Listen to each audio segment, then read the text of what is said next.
හයි මම අද ක්ලාස් කරලා ගෙදර එනකොට අපේ පැත්තට හොඳටම වහිනවා. මට එතකොට හිතුනේ අද නම් රොටියේ ලුණු මිරිසුයි කන්නම ඕනි කියලා. මම ගෙදරට ආව ගමන් අපේ අම්මගේ කොච්චි පැල වලින් කොච්චි කඩාගෙන රොටිය හදන්න ලෑස්ති වුණා. අපේ ගෙදර කවුරුත් සැරට කන්නේ නැහැ. ඉතින් ඒ හින්දා තමයි කොච්චි කරල් දෙකක් විතරක් කඩාගත්තේ. හැමෝම හදනවා වගේ ඔන්න මමත් රොටිය හදන්න පටන් ගත්තා. අපේ ගෙදර අද ඉන්නේ නම් 5 දෙනයි. ඒ හින්දා හැමෝටම දෙක ගානේ රොටි 10ක් හදනවා.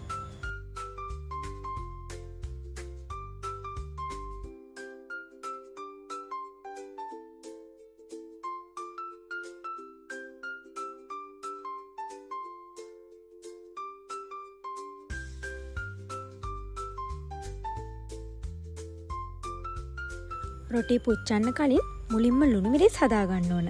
නැත්නම් රොටි පුච්චලා ඉවරනාට පස්සේ ලුණු මිරිස් හදන්න ගත්තොත් ඉතින් රොටි ටික නිමෙනවනේ.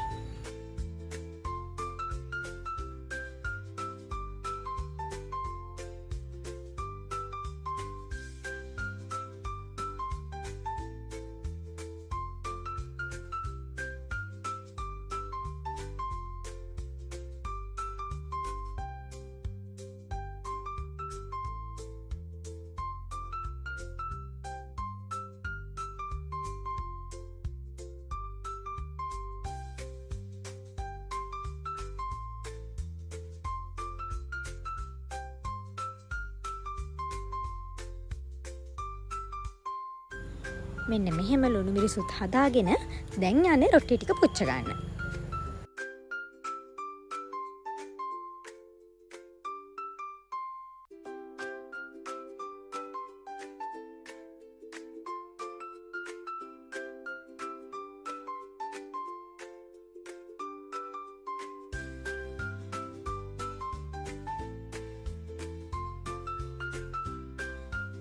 ඔන්න බලන්නකො අපේ ආච්චිගේ තියෙන සතුට.